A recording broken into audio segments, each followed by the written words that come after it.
UP विधानसभा चुनाव। अमित शाह ने UP के दौरे की योजना बनाई है क्योंकि बीजेपी की नजर 1/3 विधायकों को गिरा रही है।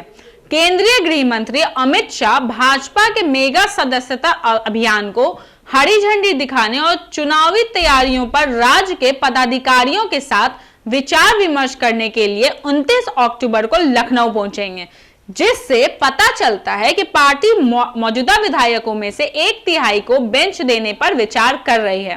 भाजपा सूत्रों ने ऐसा कहा है कि अमित शाह के लखनऊ में रात भर रुकने की संभावना है, जो राज्य नेतृत्व को अपने लगभग 100 मौजूदा विधायकों को हटाने के संभावना पर आवाज दे सकते हैं, जिन्होंने उनके प्रदर्शन से मतदाता असंतोष के कारण विकलांग माना जाता है।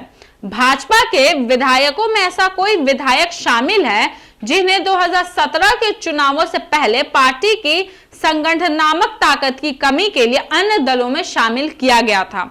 सूत्रों ने ऐसा कहा है कि कई अन्य लोगों ने जिन्होंने अवलंबी का नुकसान जमा किया है, जो पार्टी को पीएम नरेंद्र मोदी और मुख्यमंत्री योगी आदित्यनाथ की संभावनाओं को भुनाने से रोक सकता। पदधारियों के एक पूरे समूह को डंप करना, उनमें से कई अपने स्वयं के व्यक्तिगत आधार के साधन संपन्न है, एक कठिन अभ्यास हो सकता है और एक प्रतिक्रिया का डर अक्सर राजनीतिक दलों को सावधानी के पक्ष में ले जाता है।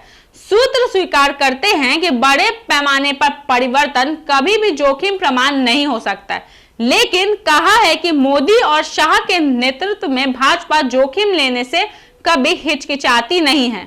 यह भी बताया गया है कि 2017 के विपरीत जब पार्टी संगठन में ताकत की कमी थी, अब यह एक ऐसे संगठन का दावा करता है जो तोड़फोड़ के खिलाफ खुद को कवच देने के लिए पर्याप्त है।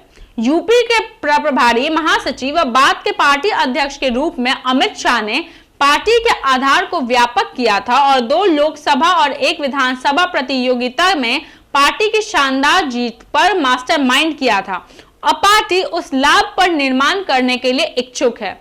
आपको बता दें कि पार्टी शुक्रवार को सदस्यता अभियान शुरू करने के लिए तैयार है, जिसका उद्देश्य 1.5 करोड़ से अधिक नए सदस्यों को जोड़ना है। पार्टी के पास पहले से ही राज्य में लगभग 2.3 करोड़ सदस्य हैं। बड़ी संख्या में उन लोगों को शामिल किया गया है जिन्होंने पार्टी द्वारा साझा किए गए समर्पित नंबर पर मिस्ड कॉल देकर पार्टी के लिए अपनी पसंद की पुष्टि की है। आपको हम आप बताते चले तो पार्टी सूत्रों का ऐसा कहना है कि वरिष्ठ नेता और मौजूदा विधायकों के प्रदर्शन के बारे में फीडबैक पर काम कर रहे हैं और जो कम पाए गए हैं उन्हें बदला जाना तय है।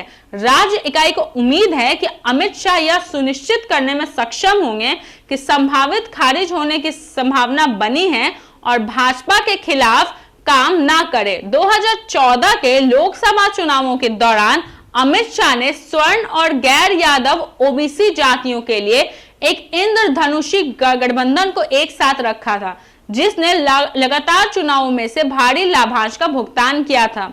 उन्होंने जाति आधारित पार्टियों के साथ गठबंधन की अहम भूमिका भी निभाई थी।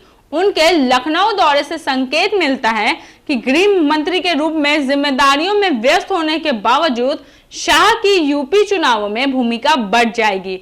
2014 में लोकसभा चुनावों के बाद मोदी ने सार्वजनिक रूप से राज्य में पार्टी की जोरदार जीत में शाह के योगदान को स्वीकार किया था और उन्हें श्रृंखला का आदमी करार दिया था। 2017 के विधानसभा चुनावों में जीत गई 312 सीटों में से 29.6% वोट हासिल किए थे और अपनी सीटों में सुधार लाने का लक्ष्य उन्होंने आगे के लिए रखा था। ऐसे ही तमाम खबरों के लिए आप बने रहिए न्यूज़ भारतवर्ष के साथ। मैं तन्वी पटना।